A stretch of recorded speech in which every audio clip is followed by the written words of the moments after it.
없었다. 그런 해석을 하게 됐습니다. 그 반면 알브렛은 너무나 바람둥이고 여자 마음을 쥐락펴락하는 그런 역할인데 현준 씨가 약간 나쁜 남자 이게 있잖아요. 저는 그렇게 생각하지 않는데 제 이미지 자체가 그렇더라고요. 제가 모니터를 할 때 봐도 저는 무표정하고 있는데 화났나 하는 그런 모습을 제가 굉장히 많이 봤어요. 네.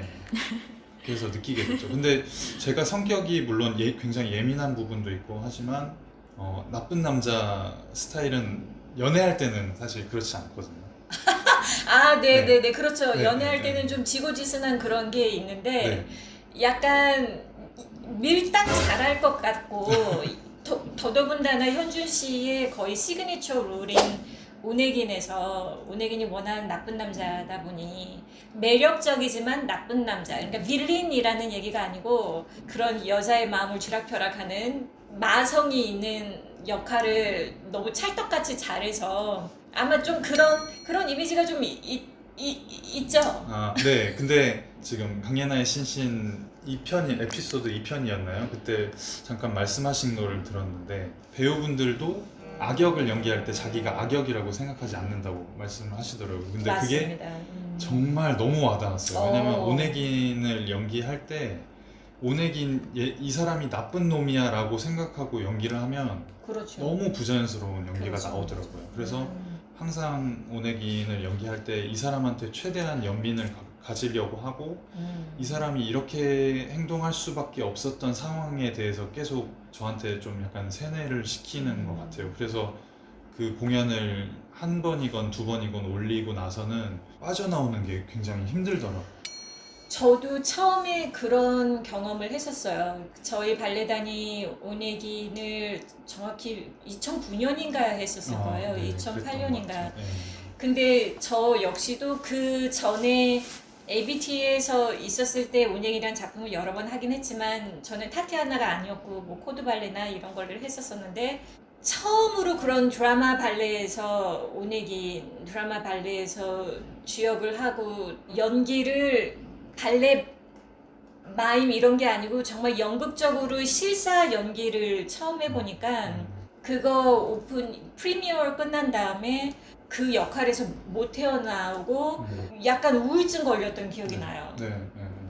그래서 현준 씨도 좀 그런 경험을 겪었군요. 저희가 굉장히 아이러니하게 흥행에 관계없이 이 오네긴이라는 작품을 저의 발레 인생에서 매년 12월에 하는 호두까기 인형을 제외하고는 그래도 이 작품을 제일 많이 춤을 췄더라고요. 오, 이 역할을. 그래요? 네, 너무 아이러니하게. 오. 왜냐면 뭐 로미오 줄리엣 같은 경우는 버전을 다르게 해서 몇 번 춤춰봤고 맞아요. 그런데 재공연을 계속한 작품 중에 오네긴을 가장 많이 춤을 췄더라고요. 백주도 아니고 지젤도 아니고요? 네, 왜냐면 미국 투사발레단에서 활동할 당시에도 또 한 번의 기회가 있어서 그때도 오네긴을 연기를 했었거든요. 그럼 이거는 많은 배우분들이 좀 궁금해하실 것 같고 일반인들도 마찬가지고 체력 관리나 몸 관리는 어떻게 하세요? 체력 관리 같은 경우는 저는 허리가 선천적인지 아직 잘 모르긴 하는데 척추분리증이라는 질환이 있어요. 그래서 그 질환 때문에 여기저기 그 잔병 치레를 어려서부터 좀 많이 했었거든요. 그래서 항상 그 재활 치료를 거의 병행을 하면서 공연을 올렸어야 했어요. 그래서 그렇게 하다 보니까 그 운동의 중요성, 그러니까 발레 기본기 클래스 매일 하는 클래스뿐만 아니라 운동을 거의 하루에 2시간씩은 꼭 하고 집에 가는 것 같아요. 그쵸. 네, 리허설까지 하고 나서. 그렇죠. 리허설이 뭐 11시부터 이제 수업인가요? 네. 11시부터 해서 뭐 3, 4시까지 계속 있다. 어떨 때는 6시까지 풀로 있을 때도 있어요. 그렇죠. 네. 그리고 난 다음에 2시간 정도 더 네. 재활을 하고. 네. 근데 재활은 현준 씨만 하는 게 아니고 모든 발레리나들이 자기 신체에 따라서 재활을 해야 되는 부분들이 있어서 저 같은 경우는 뭐 무릎이었고 그렇죠. 남성 미용수들은 이제 기본적으로 여자들을 머리 위로 막 들어올리고 막 이런 아크로bat 수준의 리프트들을 많이 하기 때문에 허리가 건강한 사람도 좀 직업병으로 허리가 늘 안 좋아요. 그렇죠. 네. 음. 그리고 사실 운동을 하는 이유가 그 부상 방지도 있지만 사실 화면에 보시는 것처럼 제가 굉장히 말랐잖아요. 그 마른 몸이고 항상 저를 오랜만에 보시는 분들은 왜 이렇게 말랐어? 항상 이 말을 하는 게 저는 너무 싫은 거예요. 아, 그 약간 스트레스군요. 그게 좀 스트레스를 오. 받아요. 그래서 더 운동을 하는데 운동을 하니까 더 마르더라고요. 그런 약간 악순환이 있지만 어쨌든 결국에 제가 꼭 해야 하는 책임감 같은 거가 있어서 그렇게 꾸준히 하는 편이고 뭐 음식 같은 경우는 저는 워낙 가리지 않고 먹는 편이라 영양소가 좀 균형 잡힌 영양소를 섭취하려고 하고 최근에는 저희 아버지가 글루틴 불내증 네. 을 갖고 계세요. 그러니까 밀가루를 소화하는데 조금 어려우신 네네네. 네. 근데 그거를 50대 넘어가면서 발견을 하셨더라고요. 아. 근데 저도 유전적으로 어느 정도는 갖고 있을 것 같다는 생각을 몇 년 전부터 했었는데 얼마 전에 제가 아침에 항상 빵을 먹었는데 네. 얼마 전에 그냥 나또가 조금 땡기더라고요. 아. 그래서 나또 먹고 밥 먹고 이렇게 하다 보니까 먹고 나서 제가 치료를 받는데 현준 씨 근육이 말랑말랑해진 것 같은데 혹시 요새 식습관 바뀐 바꿨냐? 건가요? 네. 근데 그거 말고는 없었는데 그랬더니 꾸준히 한번 해보자 해서 조금 진짜 이 식습관도 어느 정도 영향이 있구나 조금 그렇게 느끼게 됐어요. 네. 보시는 분들께서 이 부분을 좀 오해하실 수 있으실 것 같은데 현준 씨가 이렇게 마르고 막 어깨도 막 이렇게 벌크업 된 사람들처럼 이렇지 않잖아요. 좀 보통 남자들의 운동하는 사람들에 비해서는 좀 리인한 편인데 그거랑 들어올리는 힘이랑은 또 별개 문제예요. 웨이트 하고서 이렇게 벌크업 되신 분들은 뭐 100kg도 들어올리고 뭐 이럴 수는 있겠지만 현준 씨도 보통 45에서 50kg 넘어가는 무용수들을 한 손으로 들어올리고 막 이걸 하기 때문에 지금 이렇게 좀 말라 보여도 이 힘이 엄청 좋아요. 그리고 제가 같이 춤췄던 남성 무용수들 중에서 가장 안정감 있게 저를 이렇게 핸들했던 진짜요? 그런 무용수 중에 하나였죠. 네. 저는 파트너로서 어떤 무용수였어요? 일단 아까 초반에 언급하신 것처럼 저희가 아웅다웅도 많이 했었고 왜냐면 서로 잘 아는 사이인데 사실 굉장히 어려운 선배여야 하는 위치였잖아요. 근데 하나도 안 어려워했잖아요. 어렵다고 느끼지 않았죠. 왜냐면 근데 사실 처음에 당연히 어렵지 않았다는 거는 그건 거짓말이고 처음에 저도 굉장히 더 조심스럽고 그렇게 생각했었는데 사실 발레 그 파트너링, 발레에서의 그 파트너와의 관계에서 봤을 때는 남자가 리드를 하는 게 저는 맞다고 생각이 들더라고요. 근데 그거를 누나랑 같이 춤을 추면서 조금 일찍 많이 느꼈던 것 같아요. 그래서 누나가 이렇게 당연히 누나가 더 잘 아시니까 이렇게 요구를 하실 때 제가 그거를 받아들이고 나서 이렇게 했어야 되는데 사실 제가 그것보다도 받아들이지 않고 저는 조금 누나 여기서 이렇게 해주시면 안 될까요? 하고 오히려 반문을 제기하는 약간 그런 작업이었던 것 같아요. 무슨 느낌인지 아시죠? 무슨 느낌인지 알아요. 그리고 현준 씨가 아마 이제는 현준 씨가 베테랑이고 영 발레리나 아무것도 모르는 영 발레리나들이랑 하다 보니까 약간 옛날 생각이 더 나고 그러지 않아요? 엄청 많이 났죠. 저한테 반문하는 친구들을 보면서 내가 이거 예나나 했던 건데 제가 원래 물어봤던 질문의 의도는 그거는 아니었는데 되게 재밌는 답변을 주셨어요. 네. 제가 자꾸 동문서답하는 거 아니에요. 전혀 그렇지 않고 네. 제가 드렸던 질문은 약간 요런 게 궁금했었죠. 이 모든 발레리나들이 체형이 다 다르다 보니 중심도 다르고 허리 높이도 다르고 그렇죠. 황재원 발레리노라고 저랑 현준이 전에 춤을 많이 췄었고 또 현준이의 스승이기도 한 그분은 또 제가 신체에 비해서 다리가 길고 허리가 짧다 보니까 허리를 잡을 공간이 없어서 되게 힘들어했던 약간 그런 게 있었거든요. 네. 근데 체형적인 걸로 말씀을 드리자면 그 당시에 제가 대학교에서 갓 졸업하고서 거의 처음 맞아요. 이 파트너를 한 게 맞아요. 누나였기 때문에 맞아요.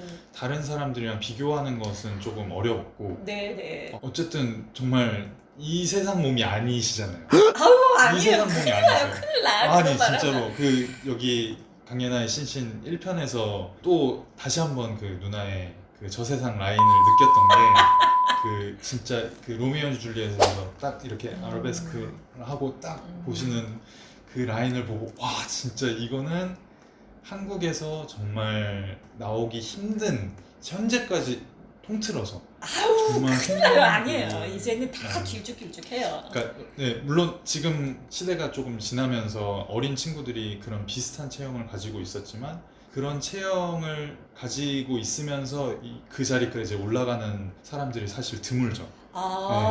그 자리까지 올라가는 사람이 드물고 사실 파트너링 하기가 굉장히 까다로운 그렇죠. 이게 네. 힘들어요. 정말 팔다리가 키에 비해서 비율이 팔다리가 정말 기시기 때문에 손을 잡는 부분에서도 굉장히 멀리 나가고 맞아요. 그런 그 거 있었죠. 중심점이 굉장히 이렇게 스프레드 아웃 된 네, 거죠. 밖으로 이렇게 나가 있는 그렇기 때문에 제가 이전에 대학생 때 그래도 조금 경험해본 파트너들과는 전혀 다른 느낌이었고 좀 파트너링 하기가 좀 힘들었던 것 같아요. 맞아요. 저를 처음에 잡는 새로운 파트너들은 제가 막 사지가 사방으로 뻗쳐 있으니까 잡을 때 좀 처음엔 좀 휘청거리는 그런 게 있더라고요, 확실히. 네, 오히려 키가 크신 분들보다도 더 어려움이 있었던 것 같아요.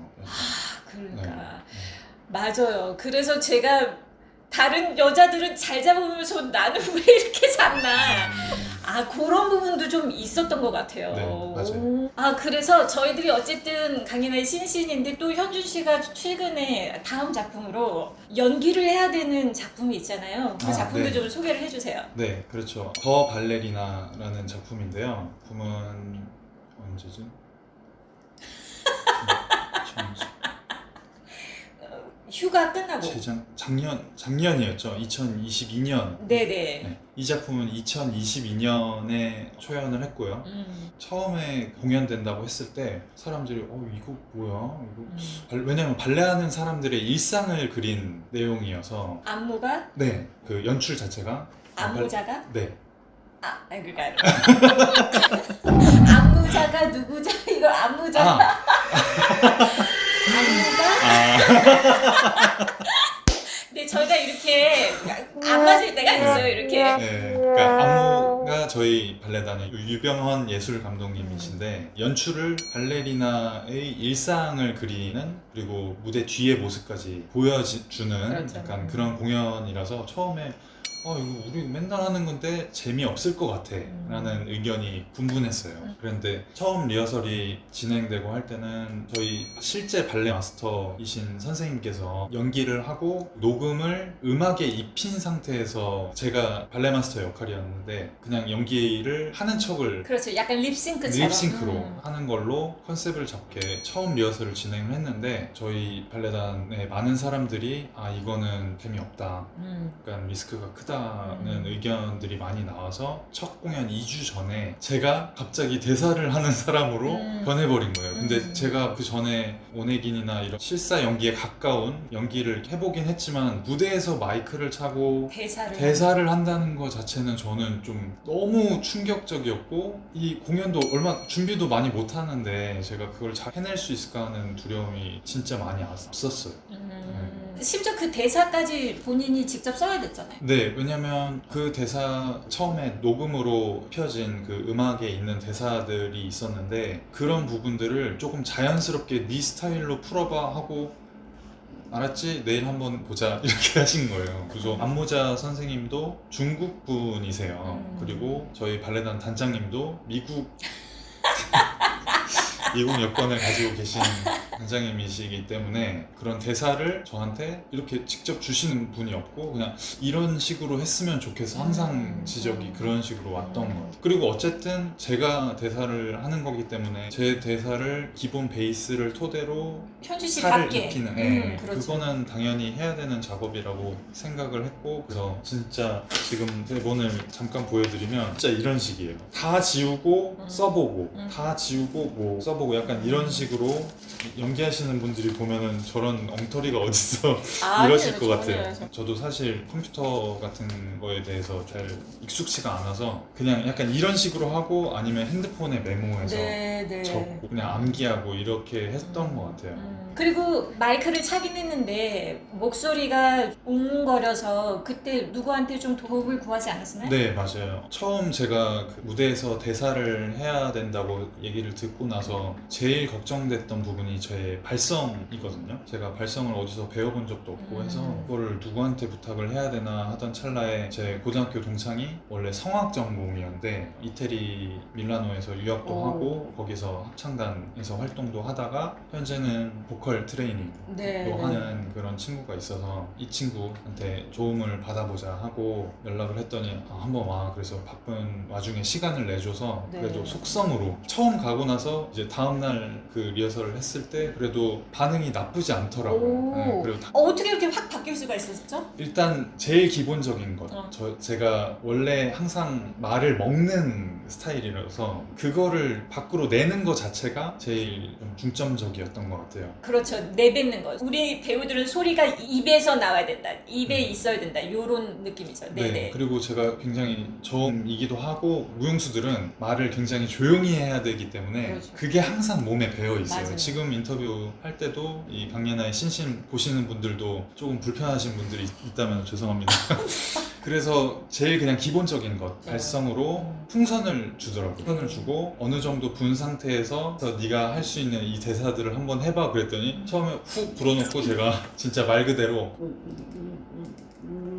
이러고 있었어요. 그냥 근데 너무 힘들고 땀이 막 엄청 많이 나고 그러더라고요. 맞아요. 이건 이제 호흡을 좀 길게 하고 뭐가 있냐면 제가 처음에 연기자로 전향을 하고선 제가 목소리가 딱 그렇게 속으로 먹는 목소리고 밖으로 안 뱉는 소리였기 때문에 저희 발레 하는 사람들은 호흡을 등으로 쉬어야 된다 이런 얘기를 많이 해요. 폐가 등 쪽에 있기 때문에 갈비뼈가 이렇게 벌어지고 배를 이렇게 내밀면서 절대 호흡을 할 수가 없어요. 그러면은 중심이 와르르 무너져서 스텝을 못 해요. 그래서 저희들은 항상 숨을 쉬더라도 갈비뼈를 잠근 상태에서 이거 뒤쪽으로 숨을 쉬어야 되는데 배우들이나 가수들은 복식 호흡이 무조건 숨을 쉬면은 배가 이렇게 나와야 되고 호흡이 들어가는 위치가 완전 반대예요. 그래서 제가 숨을 쉴 때 배를 내미는 게 제일 힘들어요. 그 호흡법을 바꾸는 게 제일 힘들었고 이제는 호흡을 할 때 배가 나오는 게 이게 연결이 되니까 이제는 배를 못 집어넣겠어요.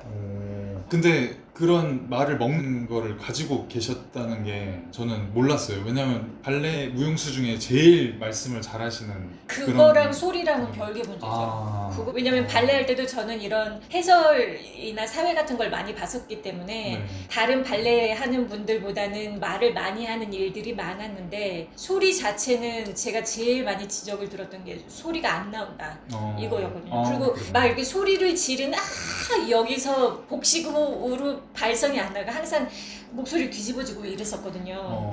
그래서 이 호흡 들어가는 위치가 달라요. 발레하는 사람이랑 소리를 쓰는 사람들이. 맞아요. 그래서 그 보컬 트레이너 친구도 그 점을 잘 알고 있더라고요. 무용의 호흡과 아마 완전히 반대되는 거기 때문에 굉장히 어려울 건데 반대되는 호흡을 알고 있기 때문에 이게 거꾸로 나가는 건 그 원리만 알고 있으면 쉽게 접근할 수 있을 거다라고 되게 용기를 북돋아 주더라고요. 그래서 그 레슨하고 2번 정도 레슨을 받고 나서 이제 시간이 없어서 못 갔는데 그래도 그 레슨이 아무래도 좀 영향을 굉장히 많이 받지 않았나 싶어요. 그리고 저는 개인적으로 제가 뮤지컬 배우들한테 안무를 준 적은 없는데 제가 연습실에 많이 가봤었거든요. 왜냐면 와서 왈츠 좀 시범 좀 보여주세요 이런 부탁을 받은 적이 있어서 그래서 저희들은 왈츠 출 때 이렇게 하고선 이렇게 하는데 모든 뮤지컬 배우들이 저희 막 이렇게 하면은 노래하면서 못해요. 소리가 안 나와요. 이 얘기를 들어서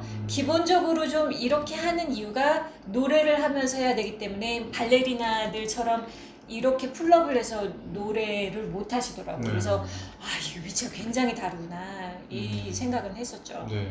그래서 마이크 끼고 대사를 하면서 작품을 하니까 어떤 느낌이셨어요? 어쨌든 그 마이크를 찼을 때와 차지 않았을 때 느낌도 완전 달랐고 그렇죠. 그래도 여태까지 봐왔던 그 뮤지컬 배우분들이 하시는 그런 것만 보기만 했었지 제가 실제로 마이크를 착용하고 이렇게 제 목소리를 스피커를 통해서 들었을 때 또 이질감이 어느 정도 있더라고요. 근데 예상했기 때문에 그냥 일부러 더 약간 이런 식으로 소리도 내보기도 하고 친구들한테도 조언도 구하고 이거 어떻게 들리는지. 근데 마이크를 차고 제가 발성을 크게 하려고 하니까 그거를 또 굉장히 부담스럽게 맞아요. 하시더라고요. 생각하시는 맞아요. 부분도 있더라고요. 그래서 맞아요. 또 다시 중간을 찾는 게 그것도 또 어려웠어요. 완전 정확하고요. 마이크는 소리를 작은 소리까지 다 잡아내기 때문에 가장 자연스럽게 얘기할 때 가장 좋게 들려요. 네. 그래서 대본을 잠깐 볼까요? 네, 제가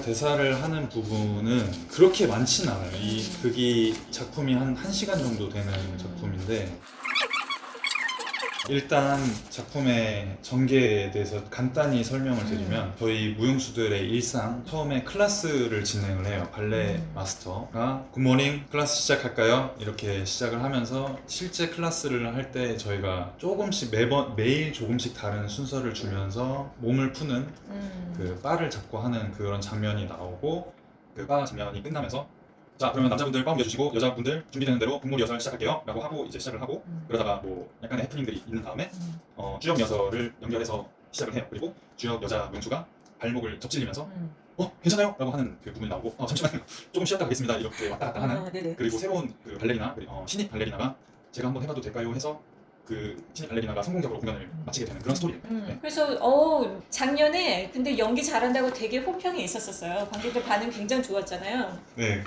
감사하게 그래도 좋게 봐주셔서 최대한 좀 자연스럽게 하려고 했는데 그거를 이렇게 봐주신 것 같아요. 다음 작품이 언제죠? 다음 공연은 저희 발레단 하반기 8월 달에 지방 공연에서 하거든요. 그리고 근데 저희 이거 강예나의 신신 이거 안 하나요? 그거는 이제 네. 다 마무리 다 인사하고 마무리 네네. 하고 네 알겠습니다. 너무 해보고 싶었어요. 8월에 이거를 하고 또 네. 돈키호테가 예정되어 있죠? 네, 그렇죠. 그리고 사실 7월 7일부터 9일까지 이 작품이랑 굉장히 비슷한 포맷으로 Life of 발레리노라는 작품에서 또 출연을 해요. 이때는 연기는 하지 않고 그 남자 발레리노들의 일상을 보여주는 그런 비슷한 포맷의 공연인데 꼭 보러 와주셨으면 좋을 것 같아요. 이거 안무는 유해용 씨가 네, 맞습니다. 있는 거고요. 네. 협력 연출은 김현웅 교수님. 네, 유해용 씨는 그 드라마 나빌레라에서 발레를 안무하셨던 분이시죠. 네, 맞습니다. 네네. 네. 그래서 그것도 기대가 되고 오늘 진짜 현순 씨를 모시기가 쉽지가 않았는데 모시고선 이런 얘기도 나눠보고 또 저는 사촌 누나인데도 불구하고 잘 몰랐던 부분도 듣게 되고 너무너무 재밌는 시간이었고요. 우리 시청자 여러분 아니면 우리 구독자 여러분들도 재밌게 봐주셨으면 좋겠습니다. 저희 아시죠? 저희 인사 어떻게 하는지. 네, 이거 하려고 나왔어요. 네, 너무 함께 해주셔서 감사하고 지금까지 강예나의 신신